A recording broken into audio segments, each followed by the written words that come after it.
So, hello and welcome to today's vlog. I'm still alive, it's Friday and I thought we would do a cross-country course walk for you. It's a bit bitty because I'm filming by myself sort of thing, but hopefully it gives you a really good impression. I think up to now some of the course walks only show up to like 5 fences or 6 fences we've been shown through with professionals, and sometimes you miss the context or the lay of the land. So here I am at Badminton. I'm going to put this together for you. Hopefully you enjoy it and it gives you a really good feeling for what's here at the event. Over there. So they leave this, first fence, they leave the start box from there and they head over that roll top there, which is just behind the Grenadier, and then they head out between the marquees. There you go, now you can see better from where they come straight down here, and then the fence 2 is down here where they'll put the sand in for the road crossing. It certainly makes my little grassroots fence next to it look small. So the difference is mine is 1 metre and they're on 120, but the spreads are much wider. There we go. So yeah, it has got a decent old spread on it and over the ditch, but you can barely notice that because of the Christmas trees. So yeah, decent. So I'm not sure if this comes up very well, but you can see as I walk up and down it, it's very undulating here, so it just throws the horse off their balance. Just going up now. And again, it's a straightforward brush. The Christmas trees direct you, so you've got one line. It's not particularly curved, but the complexity comes in that it's very bumpy as such. And that's a straight right. Whereas you can take a wider line, which would go round that tree and just give you a little bit flatter. So you've got 2 steps down, and they're bounce steps. So the horse has got very little time, and it's like a slope down, which you can see. So they come through the hell base, they've got a slope down, and then it's bounce step down, and then they've probably got one very positive stride to quite a decent wagon. If they don't come off the steps properly, or the horse is a little bit slow coming down, then they've got an alternative here. So probably your alternative is to come at the bottom of the steps, do a loop, which is quite time consuming and will sap a bit of energy. And then you've got this brush here, which is quite a nice kind brush for the level. So you come around the corner and then you've got this birch rail. So again, it's not a big question for fence 5, but again, it's all that disruptiveness. It's all about the cumulative effects of this course, how they have to turn, rebalance, and then ride forwards for a decent-sized oxer. Slight undulation going up, but nothing much. And then they have to turn after, so they're looking for the sharpest line possible. Now, I think the good ones are going to cut inside this tree here, and those that are being a bit safer will play it wide and go wider. The decent size. I don't think the overhang will make any difference to them. You've seen it at Maryland, and it's jumped really well at Maryland. And these corners come out every year, so the riders are very used to these corners, and the brush makes it a softer profile and probably a little bit more inviting. The accuracy comes that the ground is very slightly sloping away to the right, and then you need to actually roll around to the left. So let's see where Pippa walks it. So okay, she's putting a little bit of curve into it. And that's your line through to the other side. I just heard Pippa saying to them, don't turn too early on the first stride, because otherwise it'll put you too much on the inside of this. So it's about that perfectly accurate balance. It's a good question. It's also going to be a lot of crowd here, a lot of people going on, and it's the first, what I would call, proper question for Badminton. So we can't get that close to this because it's all locked off, and then you've got all the sponsors' tents around, but it's a nice sort of waterfall fence, which I think they've seen before. Ross's horse didn't like it last year, it's a lot. And then they head round the curve for the lake, which I'll try and film, but probably not get that close. So you can see over here they have a 1 stride distance. They go the roll top to roll top, so roll top's a very kind profile. And then in the water, you can't see it very clearly from here, but they've got quite a wide skinny brush, so they'll need to be jump into the water boldly, and then they need to keep that forward momentum or the striding won't come up for it. There is an alternative, which you can see is there, so you go around that, you've got a much longer route. I think you then get extra skinny brushes because you have to go back. So 2 skinny brushes out for the fast route, and 2 skinny brushes, but on a very indirect route. So fence 11A and 11B. So they're smaller. If you've got a horse perhaps with less scope, and you have 2 options. Or you've got 11AB here, which is a lot wider. It's not taller, but it's wider, so it's a much bigger profile. And to be honest, I think I've seen this before. You can see the difference in width. Yeah. It's quite extraordinary, the difference. But I think most people, it's also a little bit narrower, but most people are going to take that fast option because it's only 1 jumping effort. So this is fence 12A. You've had a good gallop from that log pile, which should set you up. And then you're going to need to come around this tree like this. And then you've got essentially, it's a sunken road, but not the old traditional ones where you used to have a square edge and a square up. It's more of a kind of profile because it's more of a run up and run down. And the ground's not too bad. And then the complexity comes that you need to land, rebalance, and then have it's quite short up the hill to the fence, so that's where you need the right balance.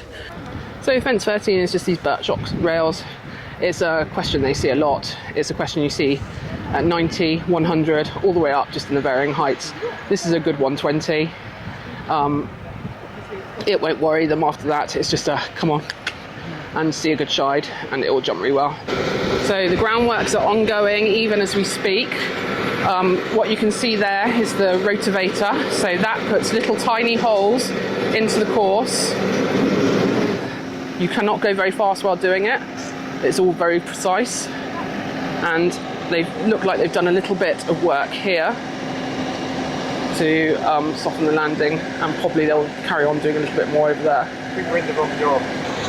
Can you see you've got your little rotators, and it actually vibrates slightly, and what that does then is breaks up the soil, so it's not just holes going in, it actually moves the soil very slightly at the top so it's softer. So now this is the next technical question. There's a lot going on, I'm afraid. Hopefully you can hear me.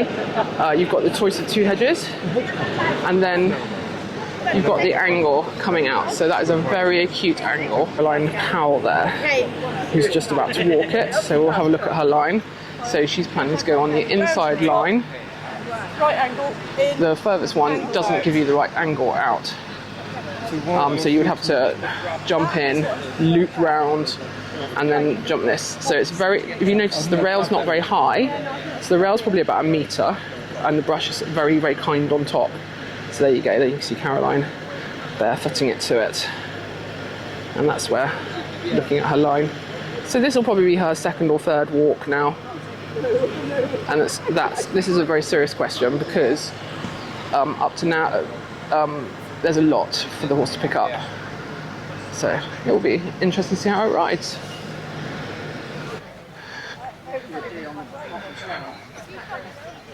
So fast route is over the log. And then along comes Coke. So that's Stuart Buntine, I think, who's the course designer. So yeah, you've got the log there. They've got 1 stride to the ditch, so you don't want to be too fast. And then they've got 1 stride out. Overall, it's a straight line pretty much. So but it's the putting it all together, and it's quite an eyeful. So if they if they get over A or have a hash at B and don't want it on straight or something, then they've got an alternative which is C and D down there. So here they've got an option of left and right. I think most of them take the inside one. It just feels a bit of a natural more fit, and it's just a wide table effectively. A let-up fence, if you can call it that sort of thing. And then you're heading on to the most intense part of the course, which is around this Vicarage V area. So you can see we've had just at the top over there is that water. You come down, you've got your logs, then you've got your table, and straight away you can see you've got your ditch cornery thing here. So that's what they've got to jump. They don't want to jump that. You can see where the white flag is here, so they jump the ditch. They would then, because it's 17 and 18, so the ditch, so the corner is save 2 fences, so 17 is the ditch, 18 they would come around and jump that little table that's over there, corner, sorry. But you'd have to turn and loop, and you've got at least 20 seconds that you'd waste, so that's your quick route. and where that point of corner is. That's a hell of a fence. It's a serious accuracy question. Whereas you can see that little corner, if you take the longer route, is a lot smaller. And it's smaller because they've got such a tight turn, that's why. And you jump the ditch. I think we'll see quite a lot do the alternative there. And the big boys and girls, if they want to win, they've got to take on that monster. So with this, you've got the brush, you've got that ditch. And remember before I've said that horses like to straighten themselves at ditches. So that's where you need to be able to slice that hedge on an acute angle. So you're going to come from the rails to the jump that on the acute angle, over the ditch on an acute angle without the horse straightening themselves, and then over the brush. So it wasn't that long ago we were at fence 13, but now suddenly you're at fence 20. That's how quick it all comes up. But you've got a lovely sort of table fence here, so where you can just have a breather and go, blooming well done if you've got through that. It's got decent width on it, but it's not overly tall or square, and so it's just a nice get-going fence, and for the horses just mentally have a little bit of an ease. You notice nothing's over, well, apart from that horrible corner over the ditch, it literally is my worst nightmare thing. Nothing's been overly skinny until now. So what have we got here? We've got a drop, I think. It's actually a very skinny drop down, so you've got to stay straight. It's a substantial drop down, as you can see, and the ground runs away, which actually makes it slightly nicer for them to land on. But it's really hellishly steep. And then you've got 4 options for out. So the furthest away one, which you can see over there, gives you plenty of time should you need it. If you drop down, land a bit flat, you've got time to be able to go out. Obviously it takes longer because your route is this one route in front of us, which directs you completely properly for where you need to be going out. And then that obviously is going to come up very quickly because you've got the less time between the bank down and coming out. So for that fence, you would need a brave horse because it must come down the bank, and especially as it's a skinny one, so it can't step to the side. Well, it wouldn't anyway. So you need a brave horse, and then you must make a decision quickly depending on how your horse reacts to it. I think horses like Roz's, which have gone to Berlin, gone down the leaf pit really well, will go straight. For that other one, a younger horse or a less experienced rider might have already chosen their option to go wider. So yeah, really good question. It's come up after a very intense thing, so you want your horse to still carry on being brave, and we'll see what happens there. So we're probably 2/3 of the way around the course now. Fence 22, nice straightforward brush fence. Riders will be very pleased to see that because it's just a lovely profile, lovely galloping fence. Horses like Roz is going to be full of running because they're high blood, they're experienced at level, they're used to going this distance. A younger horse, which is first time this level, won't be feeling that. What happens with horses is their baseline fitness develops over years and years. So I don't know if you remember Alex Bragg and Quinn Diva. So his first year of coming to Badminton, he pulled her up. The ground was sticky, but he pulled her up just about now. He said she'd done amazingly, she'd tried really hard for him, and he didn't want to go any further because it was her first time and he wanted her to try hard in the future. So he pulled her up. Last year she came back, absolutely rocketed around. So horses build their fitness for years and going by longer courses because they develop like humans and marathon runners, they develop their mental stamina, they develop their mental resilience, and they just get better and it gets built in and they just find it easier. So it's often why you see older horses, particularly at the 5-star level, doing very well. So this is a decent question for a tired horse coming up. On itself is nothing unusual, but where the complexity comes in is they're having to pull a tight line. So the quick route will be between the railing and the white. Then they go round and then they jump B, which is over there. It's not a tricky question, but it's a turning question with a tired horse where they need their balance. The longer route, if you've got a longer route, if you want to just be nice to your horse and help it, is to go straight round the end of the pergola and then to jump B. So it's not overall a taxing question and tricky complexity. It's about the managing of what you're sat on and how sharp your horse's brain is and how tired they're feeling. Canter. So they canter through the water. There's not a huge amount of water in the lake as it's gone on. And that lake looked beautiful, and then they jump the hedge through the islets. So not a complex question, but on a tired horse they've got to keep the balance and make sure they come up with a very slight mound that it's got the other side. Fence 25 is nice let up fences. Riders just need to decide if they're taking the inside line or the outside line. You're galloping along here, you're so close to home, but you know you've got an absolute beast coming up ahead of you. And you're sitting there thinking, assessing your horse. Is it tired?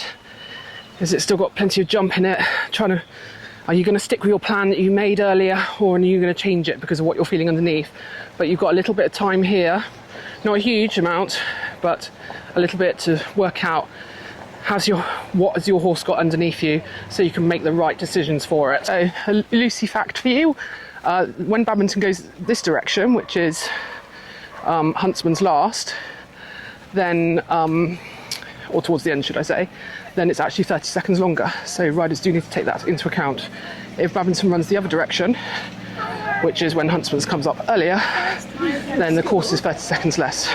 Yeah, so you can see it's a hell of a corner. Late in the course, with a really sharp angle, you see where that guy's walking. That's your line, so you can see how acute it is. And then you come out over B. So if you want to take the longer route, you can see that Oxer. You've got a much nicer line where you would ride between the car here, and then round over that corner, which is a much nicer line, gives you much more time to prepare.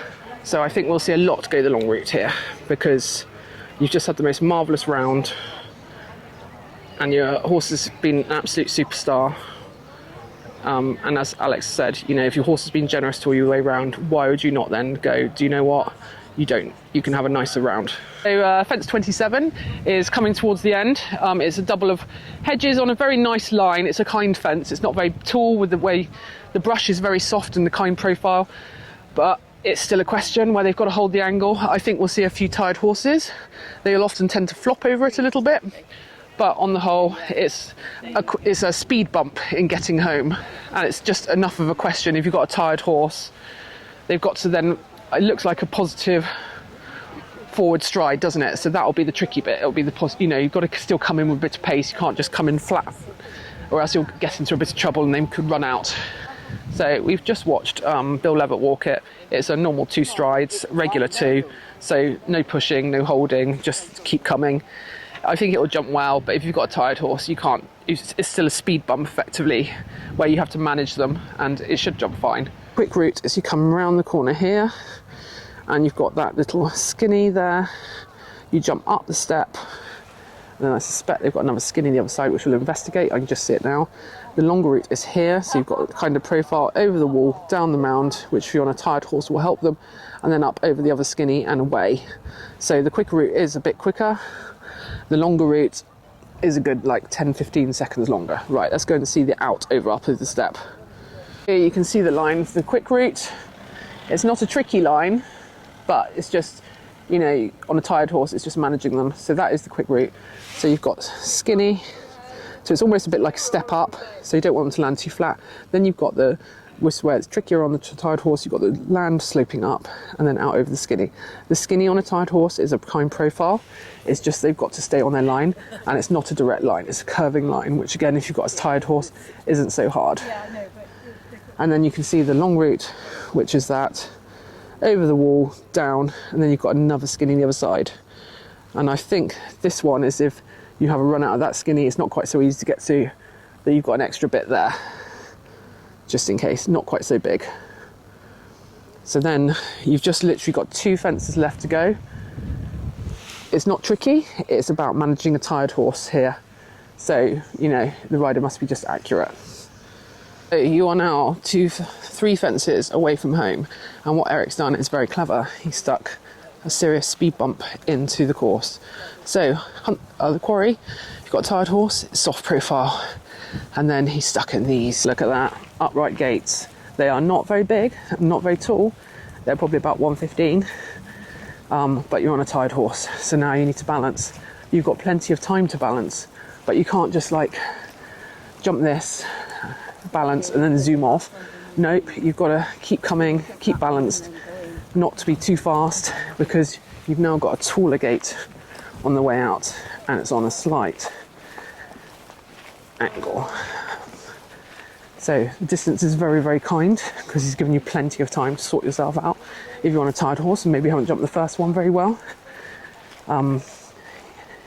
You've got a very nice kind angle, but again, it's that disruptive to the rhythm, and on a tired horse, that's awful, you know, it's very hard work. So you're going 90 degrees away from the out. You can see where the out is with the roping, but again, you're just turning the horse and disrupting it. You can see the arena, you're so close, but you do not want to do a Mary King at this. So about Mary King was like, could have gone into first place, was absolutely flying down the finish. And actually, I think Emily King's done the same on Brooklyn, or Brookfield, I can't remember what the horse is called. Something similar to that. And came to this, and they both fell. Just the horse a bit tired, bit flat, trying to make the time. And it's just, again, you cannot, it's such a simple fence, but on a tired horse, it becomes a fence that you cannot take for granted. It's on a slight angle where they can leave a leg or just be a bit tired and not quite so sharp in front. It's a decent enough log with a kind profile, but you cannot take it for granted. And there it is, not particularly big, really kind ground line, but it falls away afterwards. There's the final fence, the Mars M. Again, you have to treat it with a bit of respect because it's a square-ish look. You can't just come flying through the marquees where you can just see the Japanese team with Pippa Funnel now, and then that is your last fence. So I, for one, can't wait to see how this course rides. Really excited to watch the cross country, and hope you guys are tomorrow. So if you want to watch the cross country all day on Saturday, you need to subscribe to Clip My Horse, who's got a badminton package. Otherwise, BBC is showing highlights on Sunday. So that'll be 2 hours of cross country before they show this show jumping. So you've got two options. So see you then.